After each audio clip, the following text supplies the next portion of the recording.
Alright guys, I'm back with my review of Saros, which is a PlayStation exclusive. Alright, let's start off by talking a little bit about the game. Saros is a third-person action game that combines bullet hell, third-person shooter, and roguelite elements. The game features persistent resource and progression systems that allows the player to permanently upgrade their loadout with new weapons and suit enhancements for subsequent playthroughs after each death. In the future, the Soltari Corporation discovers the unique mineral leucinite on the planet of Carcosa and deploys 3 echelons to build a mining colony there. However, upon loss of contact with all 3 echelons, Soltari sends an emergency response team, Echelon 4, to investigate the colony. The player controls Soltari enforcer Arjun Devraj as he investigates the lost off-world colony on the planet Carcosa. So yeah, that's the premise of the game right there. And I just have to say right now that the story makes no sense and goes absolutely nowhere. I mean, the entire story from front to back is stacked to the moon with J.J. Abrams mystery boxes. And because of this, I was initially sucked into the story and left wanting to know more the first maybe couple hours. And I just kept waiting for more info dumps to come, but nothing ever came of anything. It was like we started the story in the middle of Act 2, then saw the build-up, and ended right at the tippy top of the climax with no cliffhanger at all. All this while never getting any backstory on the planet or what exactly happened there.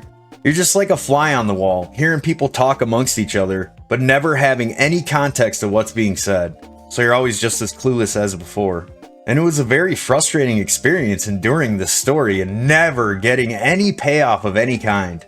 Because they built a very intriguing environment, only to not explain any of it.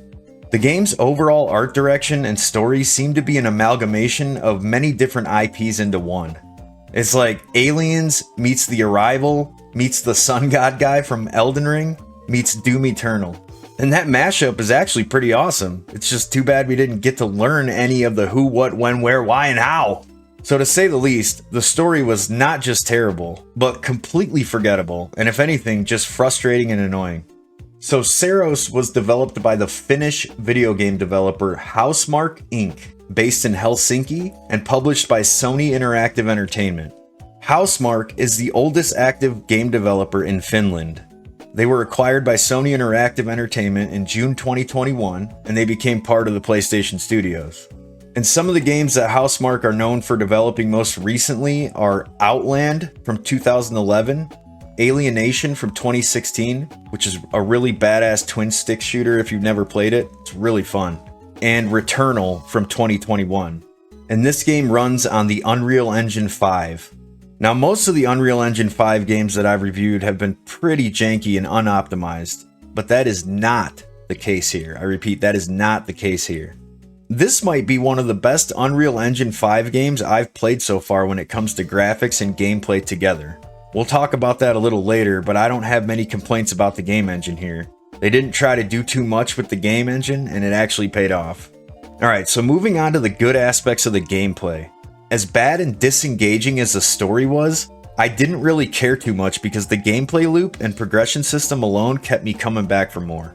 Because this game made me feel like I was playing third-person Doom Eternal, albeit simplified and not as fast, but still just as fun. I mean, the combat and movement are smooth, simple, and tight. It's the best way I can describe it. They utilized the PlayStation controller to perfection between the pressure-sensitive buttons and the haptic feedback triggers to allow you full control over your platforming abilities. And you don't have to spend time learning the mechanics of each individual weapon or ability in this game. You use L1 to dash, L2 for different weapon types, R2 to shoot, R1 to shield or parry, and X to jump. And the longer and harder you press the button, the higher and farther your character will jump and dash, giving you complete control over your character's every move. I mean guys, the response time is instantaneous, which makes for some very satisfying maneuvers during combat. So this means in order to get good at this game, you have to be proficient with the 5 Ds, the dodge, duck, dip, dive, and dodge. Because remember, if you can dodge a wrench, you can dodge a ball. Rip Patches O'Houlihan. And you can use all 3 different weapon variations in quick succession, all from your left trigger. Because it works like this. Not pulling the trigger is your standard rate of fire. Anything under half pull on your left trigger is your alternate fire for your main gun. and full left trigger pull is your power weapon. So this makes for seamless weapon utilization during combat, while still being able to pay full attention to the battle at hand. The controls and movements in this game are some of the best I've experienced in years because of the simple yet very effective control scheme that they have going on here. The progression system kept me coming back for more, as there were always more stat upgrades and artifact slots to unlock. This system was very straightforward and easy to use as well. This game operates on a roguelite mentality, where you're meant to die as you slowly progress to get stronger, and you do runs to try to collect Lucenite! The name's Lucenite! That's what it is! And Halcyon to further upgrade your stats and gear. And if you die, you lose a portion of your Lucenite, but you keep everything else, so you're always progressing even if you die. And I would say the progression system, along with the gameplay loop, kept me playing this game well over 40 hours, and my fun level was still the same as when I started. I never stopped having fun playing this game, even when the story didn't make any sense, and that's saying something. Because usually a game will slowly get boring after a certain point, but I never got there with this game. It's just that damn fun. And Saros has just enough variety of weapons to allow you to play to your playstyle, whether that's shotguns, crossbows, saw blades, rifles, or pistols, while not overwhelming you with too many different options and mechanics to learn. Because each weapon has different perks depending on what you find, such as recharging your power when dealing damage, or multiplying the number of bolts that your crossbow has, those kinds of things. And then you factor in finding artifacts that give you stat boosts and different perks, and you quickly have a recipe for crazy powerful builds, which I have made a few of. Because there were some weapons I grew to love, and some I absolutely despised. But you're pretty much guaranteed to find your little playstyle niche in there, and from that point on, it's all about the ripping and the tearing. The ripping and the motherfucking tearing. And on top of all this, the game also features a good mix of different stages and biomes for you to explore, so you never get too tired of playing through any particular area. The roguelite elements help a lot here too, as each time you play a level, the layouts, the enemies, and the traps are slightly different. Alright, moving on to the bad aspects of the gameplay. Surprisingly, I don't have many bad things to say about the gameplay here. This game is on Unreal Engine 5, so of course there's still some invisible walls here and there and little things to nitpick. But other than that, this game is very well optimized, and the controls are tight and responsive, which makes for a very satisfying experience. So to summarize the gameplay, overall the gameplay loop in Saros is very fun and rewarding. You won't get rewarded with any interesting story arcs, but where that completely falls flat, the gameplay picks up the slack and takes you on an adventure all on its own.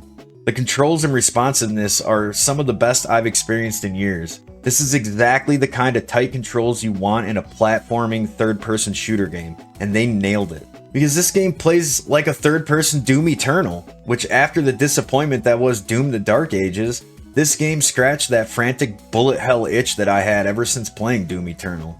The roguelite elements keep you coming back for more as you get caught up wanting to unlock more buffs for your character while fighting that ever-nagging "one more run" voice in your head. And between the progression system, the variety of playstyles, and the awesome control scheme, this game made for some of the most fun I've had with the game in quite some time. Alright, moving on to the good aspects of the visuals. The graphics and world building are top notch and in line with what you'd expect out of a Sony exclusive. The game seems pretty well optimized even on my base PS5, and the world has the look of being a war-torn planet with centuries of history. It's just too bad you never get any info dumps on the background of it all. And of course the cutscenes look straight out of a movie, as most Sony exclusive games do. But this game doesn't suffer from the movie game trope that so many Sony exclusives do. There aren't that many cutscenes, so you can get right back to the action quickly, and I appreciate that. And in many ways, this might look the best and be the most optimized Unreal Engine 5 game that I've personally played so far. And that's saying a lot. Alright, moving on to the bad aspects of the visuals. I don't have much bad to say about the graphics and art style of this game. I would say that the overall yellow and gold color schemes can get a bit annoying after a while, but not to the point that would make you want to stop experiencing the badass gameplay loop anytime soon.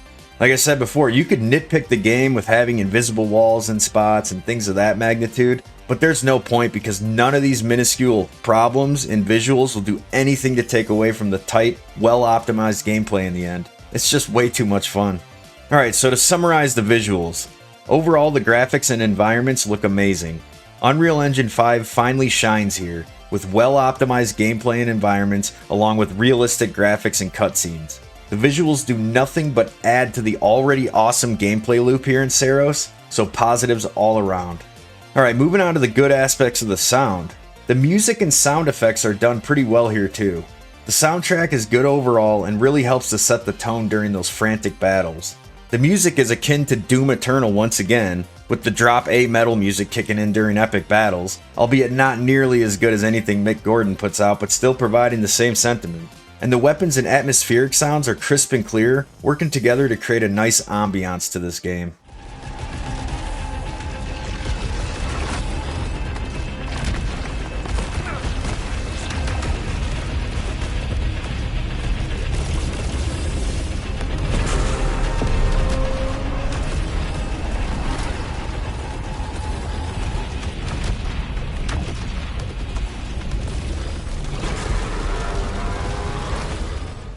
Alright, moving on to the bad aspects of the sound.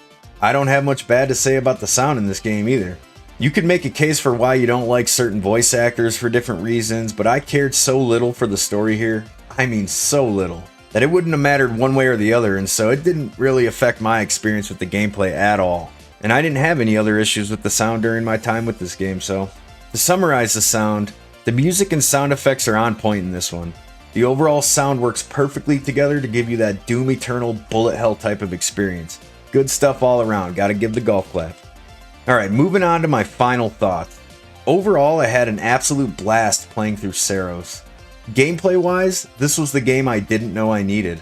I hadn't felt those Doom Eternal feelings since, well, playing Doom Eternal, but this made me feel right at home. Because it's different enough, especially being third person, to somehow give you a feeling of nostalgia, but also a feeling of actually playing something new and innovative. Between the tight controls, the frantic battles, and the multiple different weapons and biomes, I was having an absolute blast in the gameplay department from start to finish. My fun meter never went down, which is very rare these days. I still wanted to play more, even when I had completed the true ending of the game. Yes, there's multiple endings to the game, even though it doesn't matter because you don't get any info dumps anyway. So speaking strictly on gameplay, this game was such a pleasant surprise for me, and I'm so glad I took the time to play it. The story, on the other hand, was the complete opposite of that. There's definitely some woke stuff going on in the story, as is immediately apparent by your active commander being a 60-year-old Canadian woman. And then you guys can just extrapolate out from there how bad the rest of the crew is. But we have to be careful about when and what we call woke these days, else the word becomes meaningless. But you know what, with this one, regardless of being woke or not, this is a brand new IP, so at least you can't say this is an example of race or gender swaps here. They did what people told them to do, and they went and they made their own game instead of infecting others, so in that sense, they should be applauded. But from my personal experience playing the game, it really comes off like the people coding and actually making the gameplay were very competent and knew what they were doing and what they wanted to make. Then, we got a story that makes absolutely no sense, where it starts in the middle of Act 2 and literally ends at the tippy top of the climax with zero cliffhanger. The worst way to tell any story. So for me, regardless of if the story or characters were woke or not, the overall story arc was so bad that I didn't care about anything going on anyways. I was strictly there for the gameplay loop, which was an absolute blast. So herein lies the conundrum. Because I'm not sure if I've ever played a game like this where the overall gameplay loop is probably a 10 out of 10 and the story is a 0 out of 10. Like if this game was an on-rails shooter, it would be one of the worst games of the year. But by simply making this game a roguelite with this gameplay loop, it's easily a game of the year contender. And if it had a good story, it probably would be game of the year. But instead, we just got an entire truckload of J.J. Abrams mystery boxes, boys, with zero payoff of any kind. So I guess my takeaway from all that is they probably just cost this company the game of the year, and that's really sad. So, should you buy this game?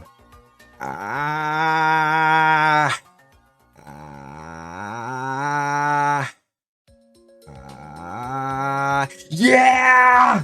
But this game is only worth $70 if you're a diehard Doom Eternal fiend that needs your fix.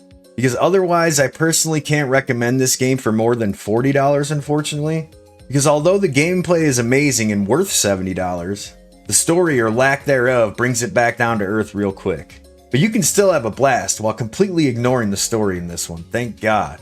but playing through all of the content here is about 50 hours max, and so only warrants a purchase of $40 or less in my book. And this game is a PlayStation exclusive at the moment, which means you probably won't see this game for more than half off for a long time. So definitely pick this up when it's half off, because you really do have to experience the gameplay for yourself. It truly is a blessing in disguise.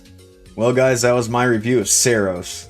I honestly had a really good time with this game. I was so surprised I didn't look up anything before going into it. It's really unfortunate about the story, but once you check out from the story, it doesn't matter anymore.